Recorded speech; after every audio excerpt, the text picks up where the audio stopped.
Assalamualaikum warahmatullahi wabarakatuh. My name is HAQEEM bin KAMARUDIN. I am from SR11158. So in this video I will explain to you about packaging. So it is important to pack our camping equipment properly, so that it can save space and we do not have to worry about insufficient space. So I will explain to you guys and show you the technique and the way to arrange your item. Okay, now we will see camping equipment.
Okay, now I will show you how to fold your clothes.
Okay, now we show you the demonstration how to properly load your camping equipment. Now I will show you guys how to pack your camping equipment properly in a backpack.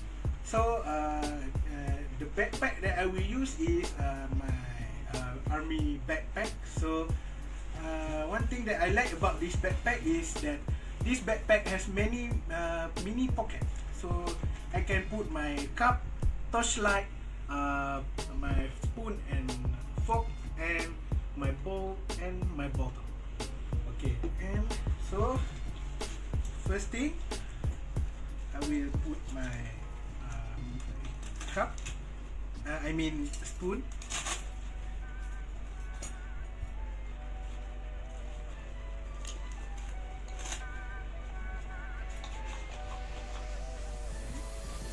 And then you can lock it.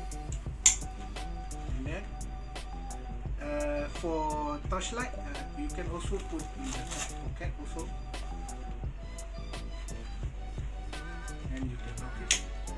And then your cup, lock it.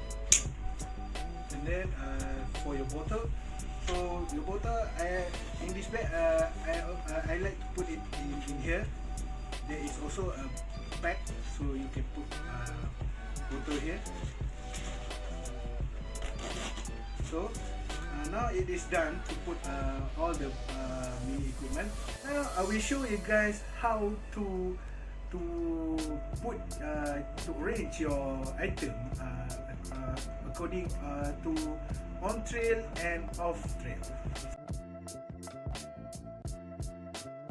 On trail is where you use route that has already been made, and then off trail is where you use a road that never been used by people. So when on trail is you must arrange your item from the lightest to heavy, and for off trail, heavy item to light item. The first item is your cap. Is my cap because it is light, so put it first. It's up to you if you want to wear it or you want to keep it in the bag, but I love to keep it in the bag. So and then we go to the half weight, like such as your casual clothes and other clothes, like they put it. You must arrange it properly, just like this.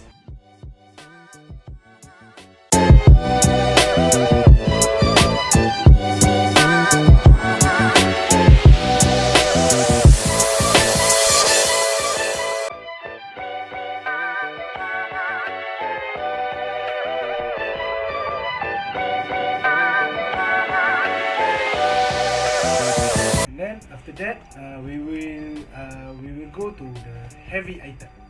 So the heavy item, we will go to the top of this, and out my pillow. We fold it like this, and put it in the back.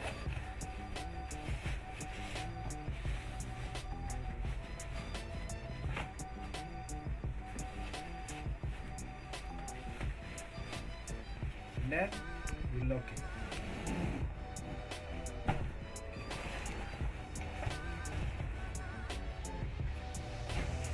Okay, that's how you put, you arrange your camping equipment on trail. Earlier, I show you guys about on trail, how to arrange your equipment on trail. Now I will show you guys off trail. So when arranging your item off trail, you need to arrange your item from heavy to light. So I will show you guys how to arrange it, how to put your equipment in the backpack. So first, the heavy item. So the heavy item is my pillow. So you fold it, then you put it.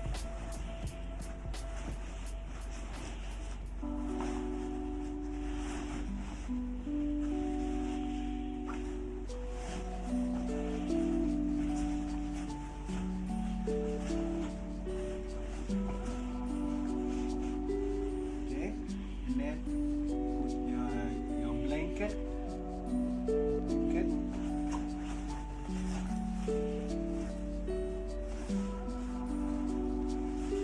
And after that, you put the half weight, such as your casual clothes.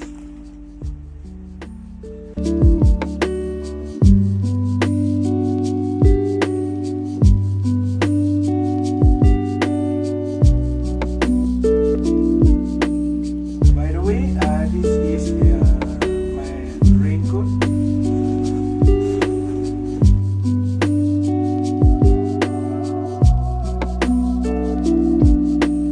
Finally, you put the lightest item at the top.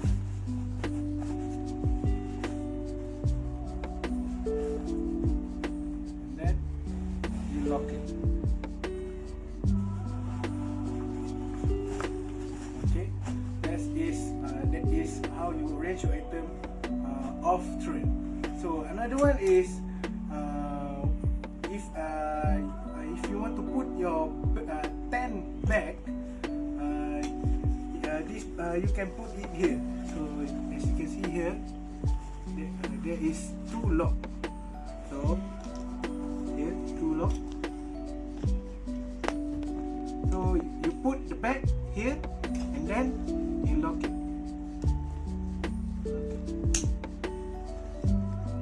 Just like this, and then the bag will hang like this. Okay, for your tent bag. Okay. Okay, now I will explain about the advantage and disadvantage of properly loading your backpack. So the advantage is that you do not have to worry about insufficient space, and you can avoid back injury. So the same as the disadvantage, if you do not load your bag properly, you will not have enough space to load your others equipment, and your bag will become heavy and you will have back injury. Okay, in the video, I have showed you all the ways and steps to properly load your camping equipment in your backpack. So, in conclusion, it is very important to arrange properly all your equipment in backpack so that you do not have to worry about insufficient space. So that's all for me. Thank you very much. History of orienteering.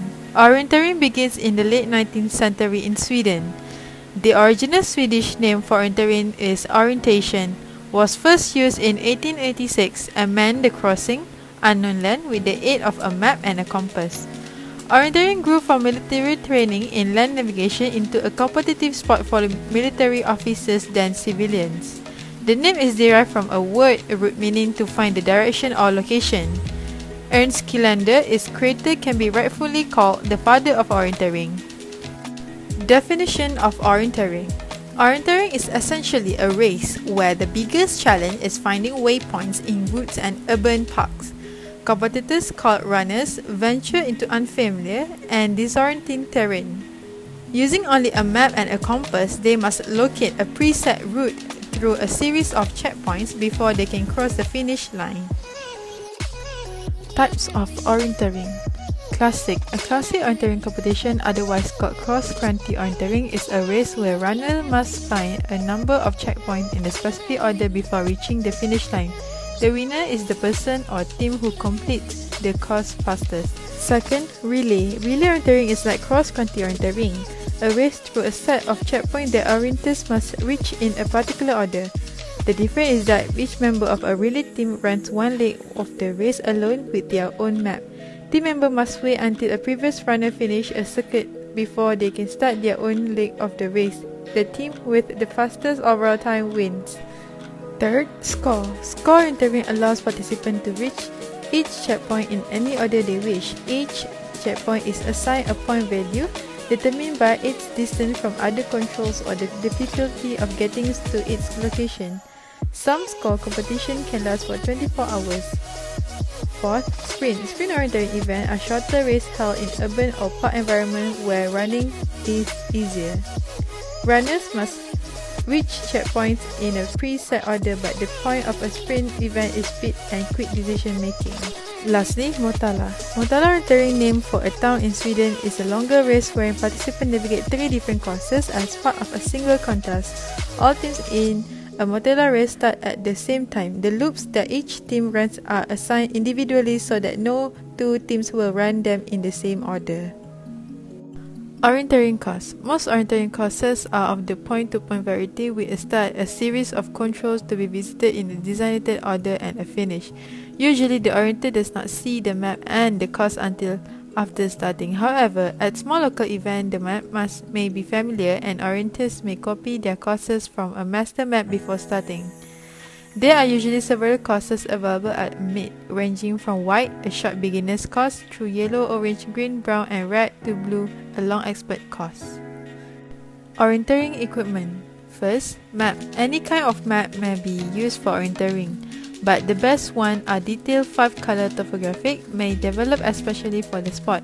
Orienteering maps show many topographic features including boulders, cliffs, ditch, and fences. Second, compass. A compass is virtually important for correct navigation. A compass is the main gadget after map that you need for orienteering. It's important for a correct navigation. Some people participate in orienteering events without a compass, but likelihood of going in the wrong direction is high, especially for the beginner who does not have any good map reading skills. Third, checkpoint recording or punching device. Depending on the event or race that you are participating, there might be different recording device starting from simple punch card to a different electronic devices.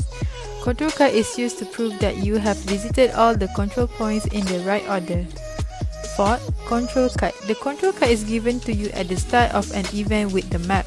It is used to prove that you have visited all the control points in the right order. At each control point, there will be either electronic device to record that you were there or a manual hole punch device to mark your card. Okay, we go to how to use compass. First, make sure have your map and make sure the compass is flat on the surface. Next, we go to the point direction of go away from yourself. And next, line up dial direction you are going with the direction of go.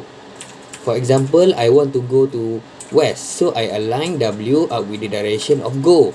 Okay, turn yourself with the compass until red middle line up with the north facing arrow. Okay, now you are facing your direction. Now I will show you guys how to use control flag and punch in orienteering. Okay, I will tell you guys about the control flag. So at the top is we call control code, and the middle we call control, and then at the bottom we call punch. That is where orienteer will come and use that punch to punch their control card. Each participant will be given a map and a control flag, so the participant must find the control flag. Control flag marks the location that the orienteer must visit. To verify a visit, the orienteer use a punch hanging next to the flag to mark his or her control flag. Different punches make different patterns of hole in the paper.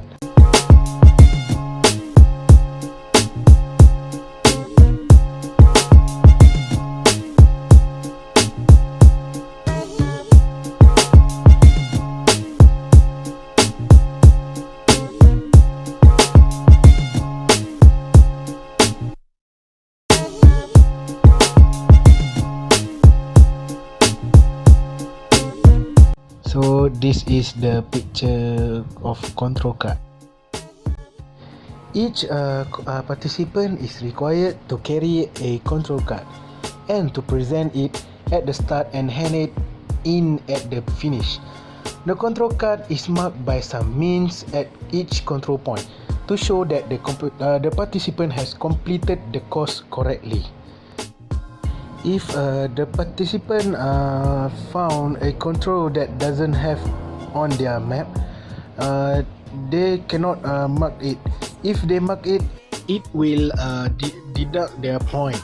So if you found one that isn't on your map, just ignore it. Okay, next I will explain about the format of competition in orienteering. So, the rules guiding the sport of orienteering. Most orienteering courses are organized in classic point-to-point navigation format, which requires the orienteer to visit all the controls in order. No controls can be skipped.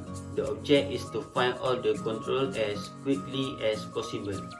So they have two other event format that are often used, Score O and Sprint O. So the first is Score O. Score O, an orienteering event where participants are given a time limit, usually 1 hour, to collect as many controls as possible in any order. Controls typically each have a point value, with more remote location having a higher value. Orienteer who exceed the time limit will insert penalty point. Second one is Sprint O. Sprint O, a very fast-paced orienteering event usually organized in a urban area or non-technical terrain such as a park or university campus. Controls are relatively easy to locate with good road choice and running speed being the deciding factor in achieving the fastest time. Cost safety. For cost safety in orienteering, the first one, orienters should wear protective clothing appropriate for the terrain and conditions. Orienter must carry a safety whistle during the event. Orienter must report the finished official whether they are finished the course or not and must hand in their map to the finished personnel. Orienter must aid any injured participant they encounter on their course. Orienter crossing road or railways must observe the traffic rules. And the last one is orienteering organizers should provide a safety bearing information to all competitors. Okay, we go to the advantage of orienteering. First, create a balance between mind and body. The orienter will use their physical, mental and skill to win the activity. Number 2, teach us to be independent. If there is anything happen while orienteering, it is help the orienter to think and solve the problem well without panic. Number 3, improve in making decision. This can help to develop for individual skill is in analyze or solving problem on the location of the control flag. Number 4, teaches on how to think and react under pressure. By make sure that every decision will be always under the competitive pressure and increasing the exhaustion. Number 5, fitness level instead of taking care of health of orienter will through the hill areas, soft soil areas and slippery ground areas. Number 6, enjoying time with nature. It is a great way to socialize while competing in competition. Number 7, may useful and it might help even life-saving orienteering teaching. Orienter on survival and how to discover on field so that it can save life. Okay, disadvantage of learning orienteering. Orienteering usually involve a lot of physical activity which require both strength and endurance. It is a competitive sport where participants find themselves thinking, running and moving at a fast pace. The goal of winning sometimes interrupt the participant mind to think over their safety as a priority and would somehow result to unexpected injuries along the course such as sprain or those other which affect muscle, tendon, joint or all that is mentioned. Wearing safety gear during orienteering of topmost important and should be considered as a priority, putting into the consideration the course which the participant will take where involve mostly of the park and forest where some environmental factor might become a contributing cause for bruise, wound, cut, laceration and other accident.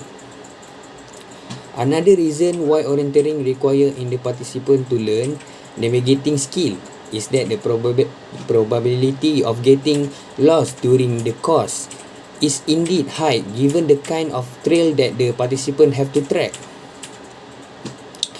In every competition there is always a winner. Losing is also its greater range when the participant fails to prepare himself for the orienteering. As an orienter, one must anticipate the event and the material needed to compete in the said activity. Just say for example, food and water are essential during the whole of orienteering course. Failure to bring this along might just be complicated the situation as the participant will no longer be able to think clearly and effective, which is basically needed most, especially for decision making, not to mention the other effect of hunger and thirst to the human body. To summarize, orienteering is a lifetime fitness sport that challenges the mind. It offers the obvious development of individual skill in navigating while problem solving to locate each control. Orienters learn to be self-reliant since most orienteering is individual and even in the team and mass start version. Teammates usually practice individually to improve. Moreover, the main advantage was help increase fitness level. Most orienteering terrain is quite hilly and rugged, providing the perfect environment for athletes and non-athletes alike to develop strong hearts, legs and lungs. Hey guys, my name is Azamuddin Azri bin ABDULLAH and today I would like to talk about kayak. Okay, the first thing first is what is kayak? Okay, kayak are kind of boat that is slim and small and is used by a limited number of people. It is considered to be a sport equipment by many as the major use of this particular boat is generally in sport and aquatic race. The design of kayak is very significant to the purpose of that they serve. Okay. The next one we go to the history of kayak. Okay, the word kayak, kiyak, meaning man boat in Eskimo. The kayak probably originate from Greenland. It was used by the Eskimos. The kayak were made by stretching animal skin over a wooden frame could generally only carry one man at a time. They were ideal for individual transport and were used primarily for hunting and fishing. The next is we go to the type of kayak. In the type of kayak, we have three type of kayak, which is slalom kayak, Madesta kayak, and otter sport kayak. The first one is slalom kayak. This kayak have a O shape or a circle shape, which is can easily to spinning around. This kayak also can be used at the heavy current because of its shape. It is same with Madesta kayak, which the person need to have a higher balance technique so that he or she can control it. The next one is Madesta kayak. Okay, also known as a V-shaped kayak. This kayak is more faster and move straight than the other kayak. This is because the V shape of the kayak make it easily to move across the water. It need a higher balance so that the people can control it. It is also suitable for competition use. The last one we have otter sport kayak, also known as the U-shaped kayak. This kayak is stable because the bottom of the kayak is flat. It can be used in any type of water activity and it is suitable for the people who is still beginner in this sport. Okay, we go to the anatomy of kayak. As you guys can see in the picture, stern, the component that point to where you are going. We have rudder, an adjustable flip down fin. We have skate, a static drop down fin. We have seat, the thing that we use to sit on it. We have foot braces, adjustable rest within the foot and you use it to balancing the kayak. We have cockpit combing. It is located at the edge of the cockpit and it attached to the spray cover of kayak.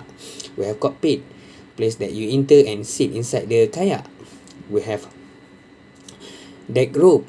This rope is used as a deck line. And lastly, we have bow, the part that point to where you are going. Okay. We go to how to take care your kayak. The first thing first, you have to wash your kayak with water and mild dish, washing soap on a routine basis. If you paddle in salt water, you should rinse your kayak each time you have to finish paddling on the weekend. The second one, we use UV protection. Spray your plastic or fiberglass kayak with UV protection at least 3 times a year or more. The third one, stains. Even a good soapy water washing will not get rid of some of the stain. Use dishwasher soap directly on a soft towel and rub it in circular motion. And the last one, we have to repair. Light scratches can be eliminated with 600 to 800 grade sandpaper. Then use the very fine automotive polish, abrasive and UV protection. We go to the next, which is type of kayak paddle blade. The first type of kayak paddle blade is asymmetrical. Asymmetrical blade is not symmetric about the shaft. One side of the blade has different shape than the other side because kayak paddlers strike the water at a shallow angle. The asymmetric shape lower the blade deeper into the water and provide additional power. Maneuverability, touring paddler usually use asymmetrical blade. And the second one, symmetrical. We have symmetrical blade. Is symmetric about the shaft. Both sides of the blade have the same shape because it does not matter which direction you hold them. These blades are easier to use and work well for the beginner or less for strenuous paddling. Whitewater paddle usually use symmetrical blade. And we go to the next, which is anatomy of paddle. We have the blade, drip ring, throat, and shaft. Okay, we go to the 5 type of PFD, personal floating device. Type 1, offshore life jacket, provide the most buoyancy and effective for all water, especially open, raw or remote water where rescue may be delayed. Type 2, shore buoyant vest, intended for calm inland water or where there is a good chance of quick rescue. Type 3, flotation aid, good for calm inland water or where there is also a good chance of quick rescue. Type 4, throwable device, intended for calm inland water with heavy boat traffic where HARP is always present but can be used in open water as well. Type 5, special use life jacket, intended for special activity and can be used only for the specific condition. Okay, we go to the next, which is how to wear your PFD in a proper way. The first thing you have to do, which is undo all strap, zip and buckles. Number 2, put on the PFD and fasten any buckle or zips. And number 3, tighten strap and working outward from the waist. Okay, we go to the rescue technique in kayak. In this rescue technique, we have three way to rescue: X rescue, H rescue, and high rescue. The first one, which is X rescue. What you have to do first, when the rescue arrive, make a T with your kayak. Secondly, after water clear from the boat, flip the boat. Number 3, position the kayak bow to stern. And number 4, pull yourself on the kayak while rescue hold the kayak. And number 5, get back in the kayak. We go to the high rescue. In this high rescue, it will need 2 rescue kayaker to do the high rescue. What you have to do? You have to bring the whole kayak out of the water first. Then, the 2 kayak in rescue will have to move closer to the kayak that is capsized. The safe person will hang on to each of the 2 kayak. Next, 2 kayaker have to pick up the kayak pedal and position them in between the 2 kayak that create the formation of H. And next, you need to pick up the capsized kayak and place it on the pedals. And next, the 2 rescue kayaker must rock the chopped kayak back and forth from the water to ensure that the water drains out of the cockpit. And lastly, 10, just put the kayak on the surface and help back the kayaker get back on it. We go to the H rescue. The 2 rescue kayak will need to move closer to the capsize of the kayak. The capsized kayak is then lift up on the 2 kayak. By rocking the kayak from side to side, you'll be able to drain out the water from the cockpit also. And lastly, simply place the kayak onto the water and help the kayaker get back on the cockpit. Okay, we go to the next, which is paddling technique in kayak. First, forward stroke. What you have to do, switch your shoulder and chest to the front of the boat using good torso rotation. Hold the paddle steadily. Number 2, place the blade in the water just below your feet at the boat stern with the paddle in the water horizontally. Number 3, initiate the forward stroke with pulling the blade backward. Number 4, enable parallel running alongside the boat with the paddle stroke. Number 5, use your power on the paddle to guide which way you want to go. And number 6, then get ready to put it back on the opposite side in the water and execute your next paddle stroke. Number 7, continue doing the same step.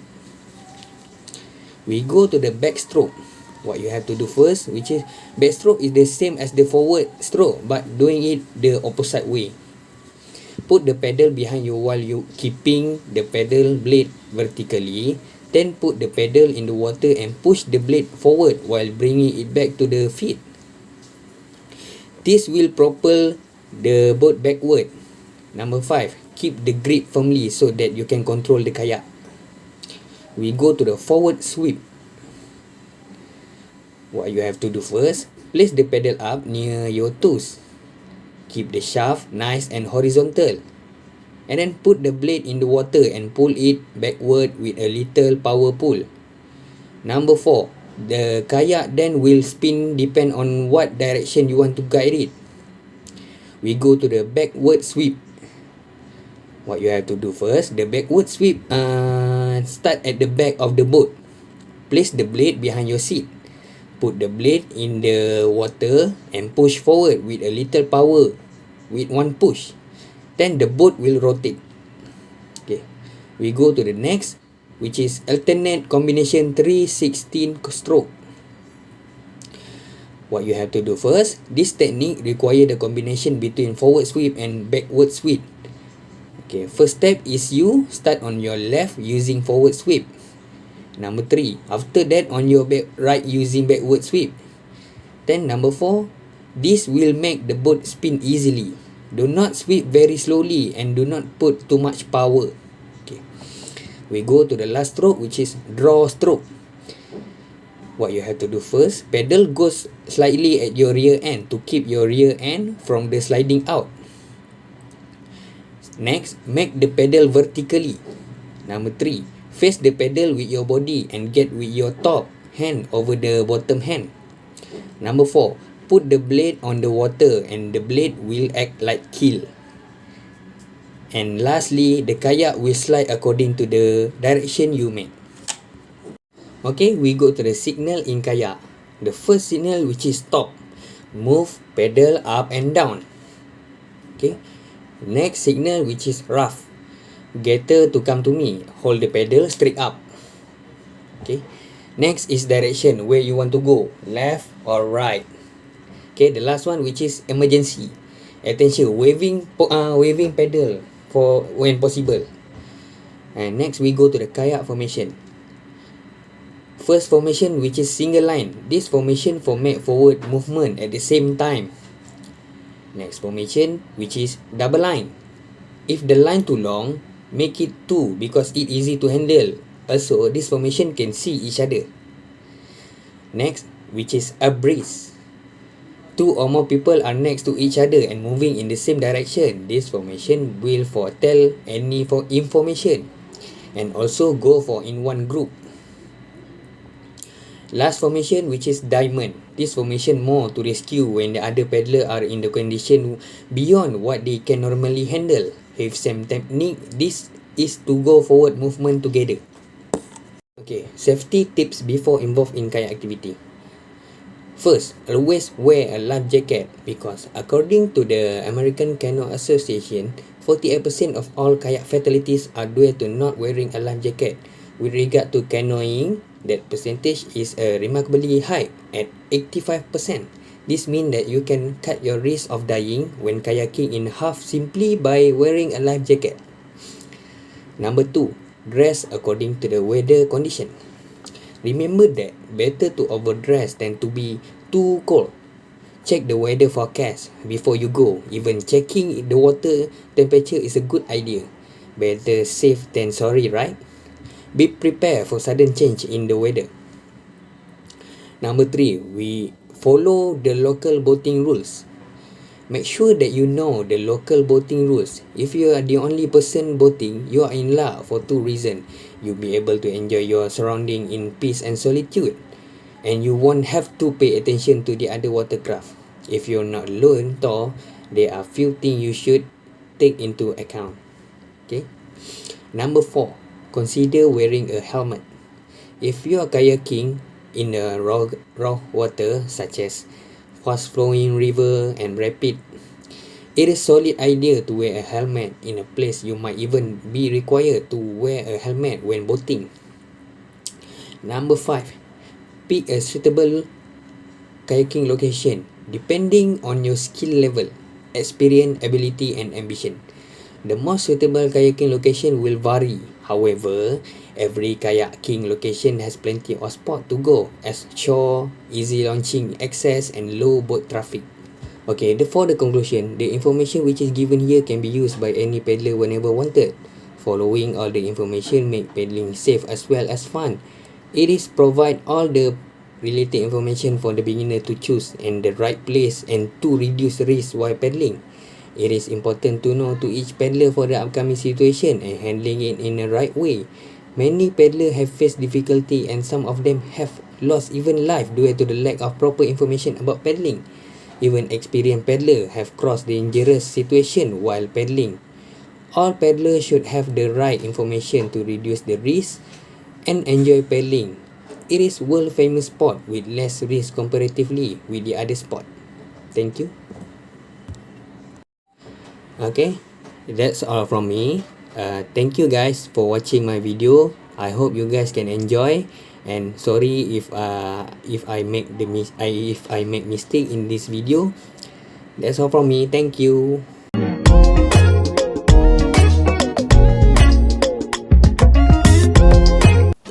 Abseiling history. The origin of the abseil is credited to Jean Charles Stratton, a Camonix guide who lived from 1840 till 1925. He was the founder of this abseiling method of roping down from a cliff. Charlotte initially devised the technique of the abseil method of roping down during a failed solo attempt of Petit Dreux, France in 1876. At last, he successfully managed to conquer the Petit Dreux in 1879 in the company of two other guides, Prosper Payet and Frédéric Folliget. During the ascent, Charlotte perfected the abseil. What is abseiling? Abseiling is a movement that includes the use of specialist rope as an individual going down a vertical surface from a dangerous elevation by rope and a rappelling and outfit framework, all done very nearly in a totally controlled environment and system. With the right equipment, training and experience, abseiling allows you to descend down from a height in a controlled and effective manner. Depending on the setting, abseiling can be difficult and dangerous, and so it requires expertise and practice before being attempted. Definition: abseiling is from the German word abseilen, which has the meaning to rope down. It is a technique utilized and enjoyed by many people. The activity can be done at various locations. Moreover, it is most often associated with descending down a rock or mountain, but it can also be done off of a bridge or out of a helicopter. Suggested equipment. The first one is a rope. Semi-static rope are usually used for abseiling, and as with rope climb with ascenders, they do not stretch much and their dynamic power is limited. In other words, they are not made to absorb a fall and are not used in either rock climbing or mountaineering for leading. Second, harness. A harness is used around the waist to secure the descender. Generally, a climbing harness is used in this scenario and it secures around your waist and upper leg to form a comfortable seat. Third, descender. The descender is a friction device or hitch that allows the rope to be fed through in a controlled manner while under load, all while requiring only minimal effort by the person using it. 4. Carabiners. A carabiner is essentially a large clip that is used to hold all the different parts of abseiling system together. The primary role of the carabiner is to attach the descender to the harness. Number 5. Helmet. A helmet is a wise choice when you are abseiling as it protects you from both bumping your head and falling debris.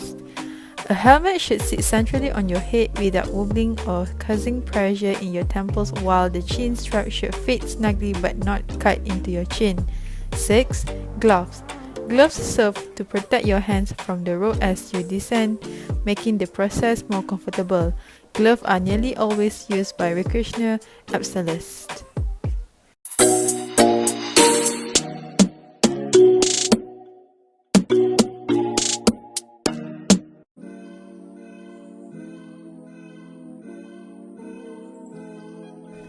First, equipment entered into logbook record.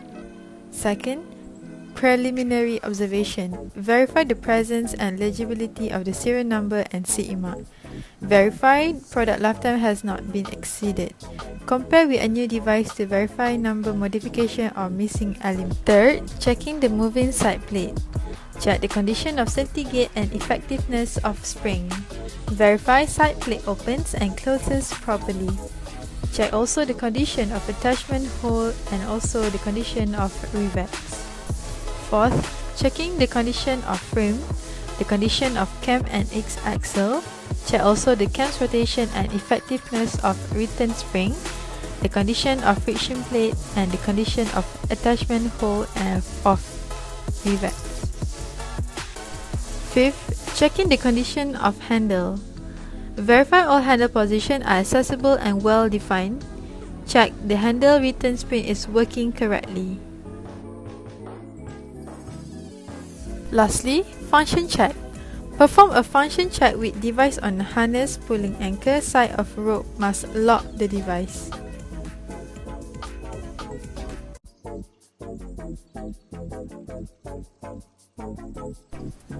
This incremental rope is available in 3 different sizes: 3/8, 7/16, ½ inch and 5/8 inch.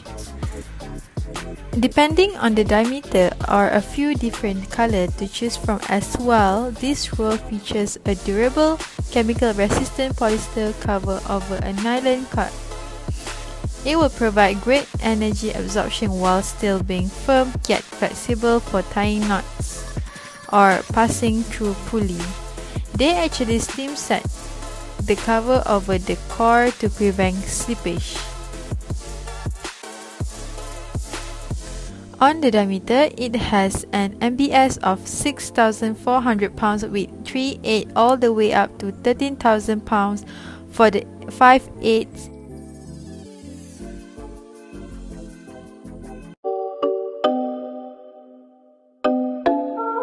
Seat harness. Just make sure that there are no twists in the harness before you put it on. So in this harness, you see that you have the waist belt and the leg loops, which obviously go around your legs. And what we're looking for is that there are no twists in any of the elastic or any of the front part of the harness. So the easiest way to do this is just to hold in front of you so that the belay loop is facing away from you, and make sure that there are no twists in the elastic on the back of the leg loops. Before you step into the harness, make sure that all of the buckles are loosened up, just make it easier to put it on. This harness, there is only one double buckle, but sometimes will have up to 4, so 2 on the waist belt and then 2 on the leg loops. There are 2 main ways that people will put on harnesses. One is just to set it on the ground and then step into it and pull it up. The other is just put it on like a pants, so that in case you will flip upside down, you're not going to fall out of the harness. So once I have the leg loops up and the waist part on the harness up over my hip, I'm going to tighten it out. So I'm describing this thread that comes from a side of the padding and then pulling it and then adjust the leg loops.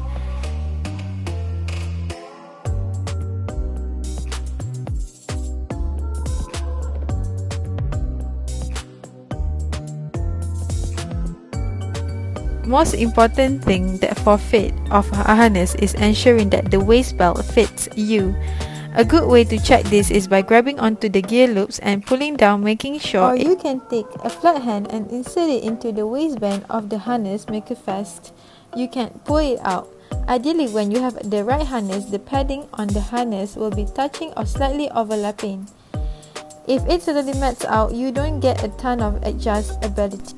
It's probably a good idea to try a larger harness. If the harness is so loose that you have significant amount of webbing showing with no padding, it can be uncomfortable as the webbing can cut into you while you're climbing. Once it's tightened down, it's the right size, will ideally be touching or overlapping. Once the waist belt is on, we can go ahead and check the fit of the leg loops. These leg loops are slightly adjusted, but some leg loops will have a buckle just like she have here on my harness, and some will just be fixed like loops, meaning that there's no adjustment to them. but this one again has the slight buckle, so she can slide this to tighten it. They don't need to be super tight, they should be snug but not uncomfortable.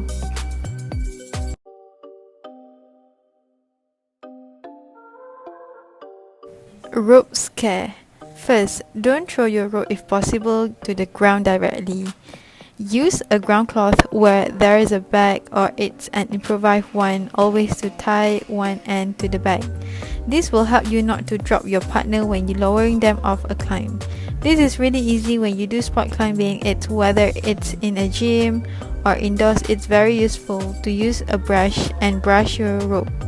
You don't have to brush 70 meters of rope every single day unless you really want to increase your stamina, but you can brush the first 2-3 meters of both ends. This will help keep out the pebbles, the twigs, the dust and the chalk.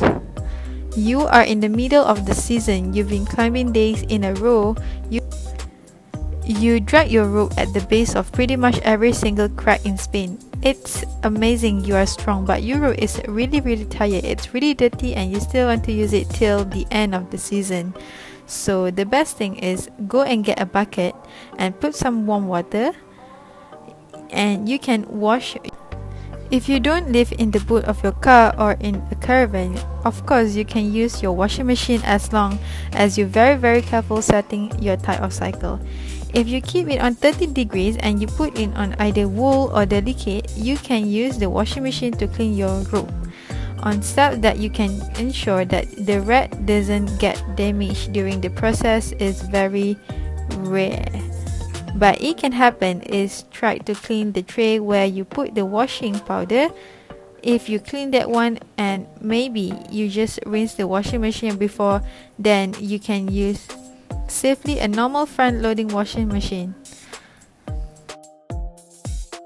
So what kind of substances you can use to wash rope off? Of course, you're going to use mild, warm, lukewarm water, but you can also use various type of substances. You can use either dedicated product like Tendon has rope washing liquid that you can purchase as in design for ropes. You can always use shampoo for hair or products that go directly in contact with skin. If the skin can take it, your rope can take it. However, try not to use any solvent or petrol to clean your rope, if it might take out of the stains because they will ruin your rope. And make sure that when you wash it by hand, you don't really put off washing your own because you got a 70 or an 80 meter rope washing generally, but always pay more attention to both ends. So I've got my top rope set up and very simple. I've got both ends measured. I've got the middle of the rope, got knots in the end of the rope. So I'm going to clip into the both strands with my belay device. So clipping my belay device into the belay loop, taking 2 bites, a bite of rope with both strands, passing one strand through each of the holes on my belay device, and clipping my locking carabiner through both those strands and the cable of the belay device, lock that biner, and now here I'm making sure that the rope that goes up towards the anchor is on the top of the belay device, and obviously the ropes that go down to the bottom, the free end, are on the bottom of the device. And also making sure that the device is set up correctly. Pretty easy, just follow the diagram. Or if you have teeth on your belay device, the teeth are facing down and you're set to go. Now, if I just were to rappel off here and I were to get hit by a rock or I let go of the rope for some reason, I would fall down. So it's always a really good habit to use a backup prusik, which is basically just a third hand. So I'm going to take my 1.5 meter prusik cord and I'm going to do a 2-wrap prusik on the strands below the device. 2 strands. I'm going to pass one through my leg loop, pull it nice and tight, and I'm going to tie a small overhand knot. And now you can see if I were to let go of the rope, this prusik grips the rope and holds the belay device in the brake position. So now that I'm set up, I'm going to get ready to go. I like to cinch the belay device up as tight as possible, tighten the prusik up, and I like to physically make sure that everything is set up properly before I take off my safety. So here I am, obviously my anchor is set up correctly, rope going through the belay device up towards the anchor, my brake strand's on the bottom, my prusik, 2-wrap prusik is below. It's tight enough that that prusik isn't getting pinched into the belay device. I'm weighting it, everything's great. I can take off my safety, get that out of the way, and I'm ready to go. Now, rappelling with a prusik, regrettably, is a little bit more challenging. And I find, for me, what I like to do is I'll take the time to loosen the prusik up, and I'll hold it with my upper hand, keeping it nice and loose, and I'll take my downhill hand, and I'll actually grab below my leg. So I have a bit of friction creating from the rope going around my leg. And just go nice and slowly, keeping your feet up against the wall for balance, but not taking any of your body weight, right? I'm not standing, I'm just using my legs for balance. Advantages and disadvantages of learning abseiling. Advantages. The first one, responsibility. Learn how to take responsibility for their own safety. They must carefully follow instructions and double-check their own equipment before every climb.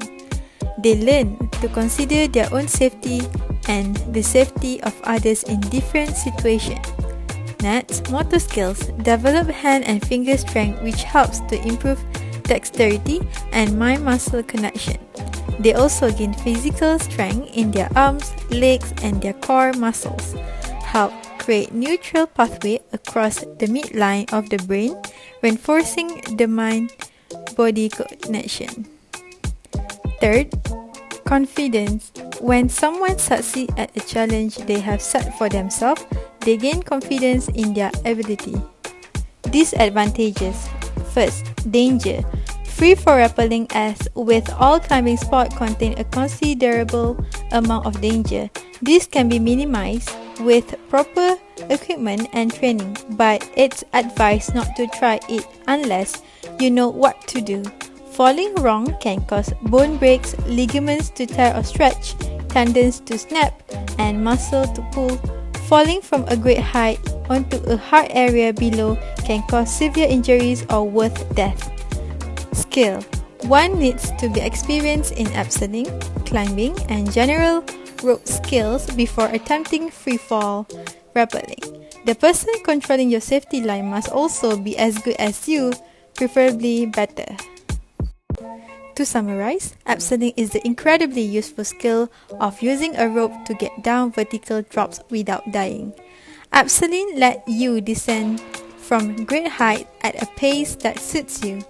Those who prefer a stunning natural view for their abseiling, outdoor climbing is largely regulated, but it is still a great idea to get some practice and training in at a climbing wall with professionals before you take it outside. Abseiling is very suitable for confidence building. Abseiling gives a participant a feeling of achievement for various reasons.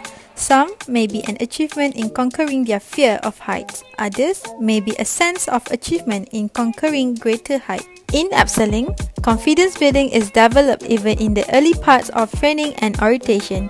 Participants are led to feel secure that all safety measures have been taken before abseiling. They learn to trust in the knowledge that they have been taught and trust skills they have acquired from such learning. In completing a successful abseil, confidence levels are boosted as one feels a sense of achievement.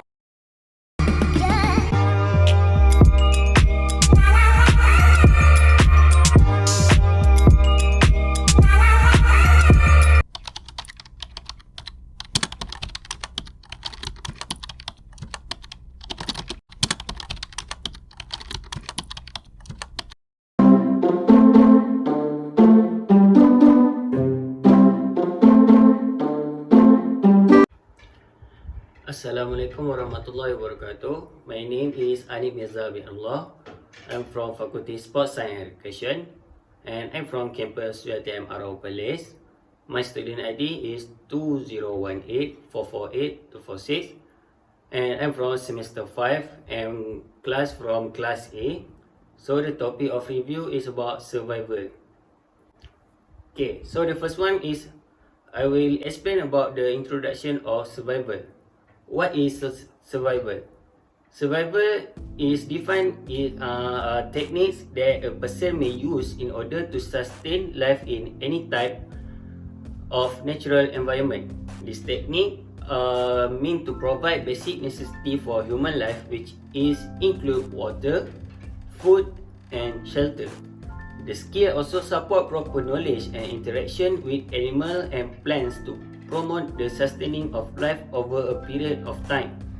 Survival skills are often associated with the needs to survive in a disaster situation. Survival skills are often basic ideas and ability that ancient invented and used themselves for thousands of years. Outdoor activities such as hiking, backpacking, fishing, and hunting all require basic wilderness survival skill, especially in handling emergency situation case.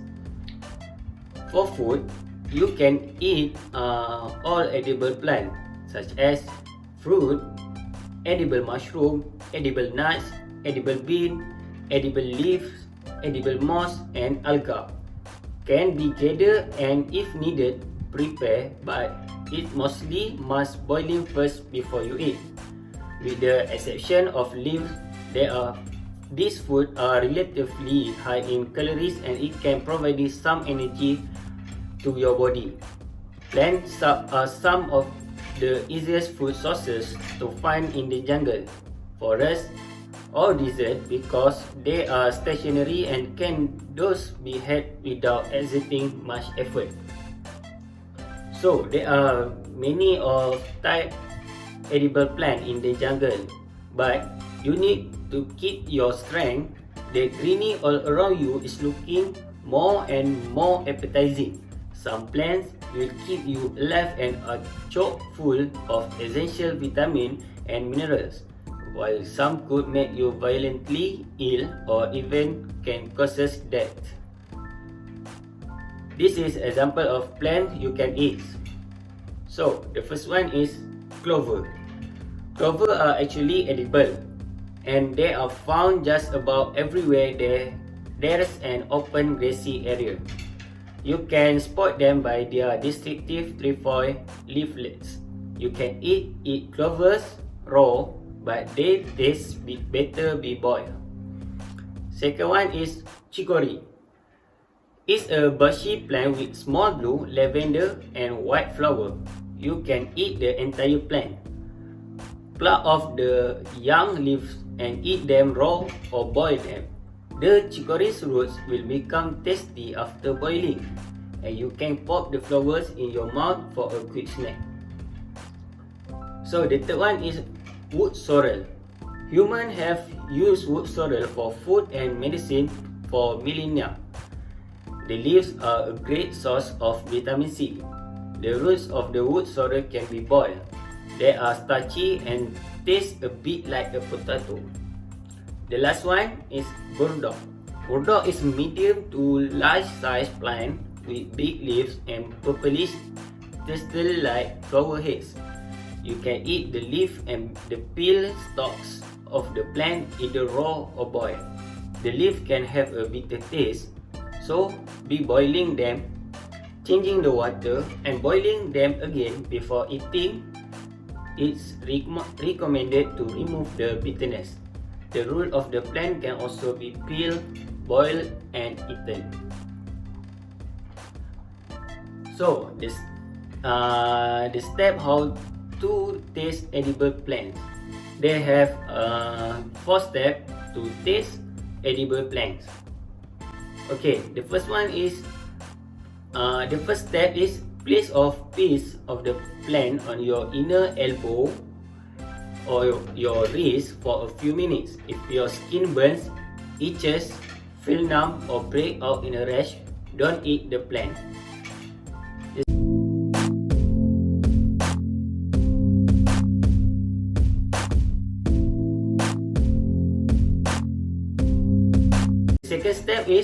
test the plant in your mouth. This portion of the test is where things get dangerous, so proceed very slowly and carefully. Take the following steps to test the plant in your mouth for burning or itching.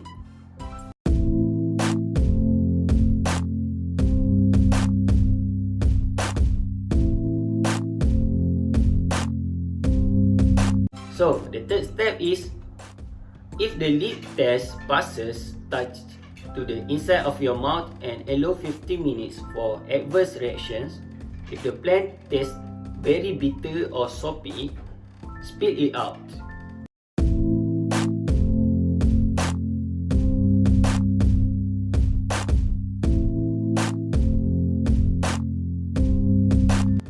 The last step is wait for 8 hours.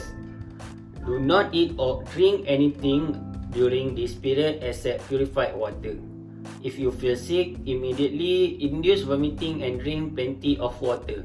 If activate capsule is available, take that with the water.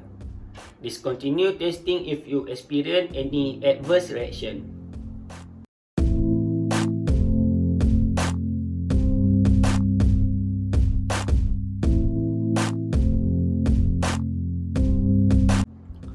So, you must know about how to taste the edible plant.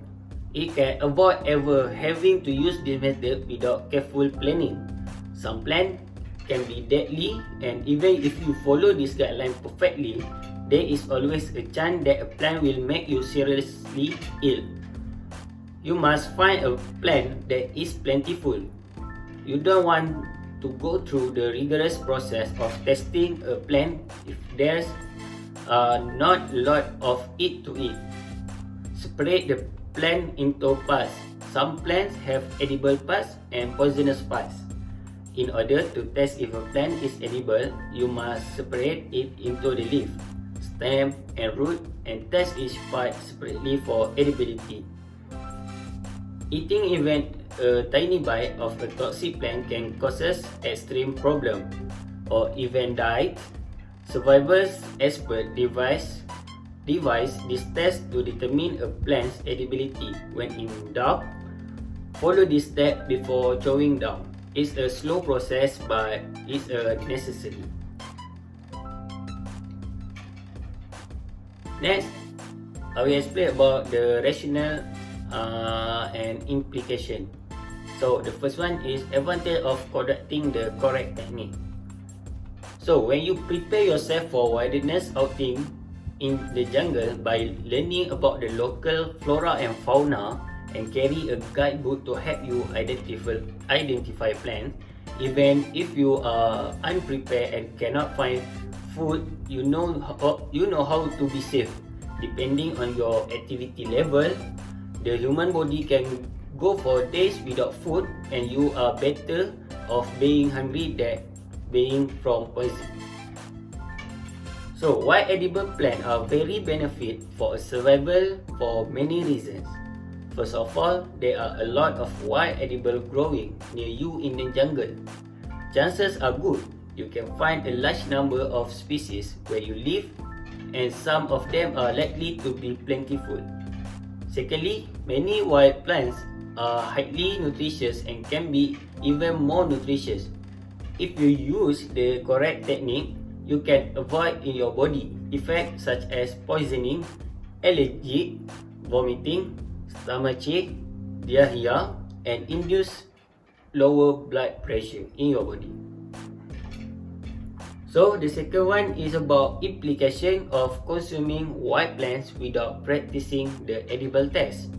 There are some danger in collecting and eating wild edibles. To begin with, think about the location you are gathering and consider the following, such as, is the area sprayed with pesticides or herbicides? Is the area close to a busy road or other source of pollution? Does your target species have any poisonous lookalikes? Also, you can consider that wild edible plants are often more nutritious. you may not need to eat as much a quantity. It is also wise to start off eating very small quantities of wild edible plant, especially those you have not tried before in case of potential allergic reaction. But you must test them before you collect or eat large quantity. Also, the implication many people forget to consider please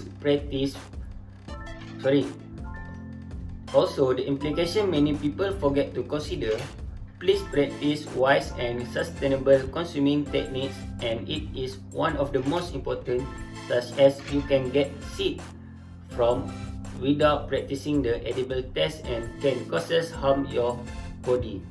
It is consider the needs of the plant and the other animal that might feed on before. If the plant you are consuming is rare, is the only one of its kind on the location you are harvesting, or especially if it is endangered, look for place where the species you are interested in gathering is plentiful. So the summary, a quick recap of the idea and its main advantage is the ability to identify safe edible plants could be useful and also be helpful for survival skill in an emergency case, survival situation, as well as a fun adventure on its own.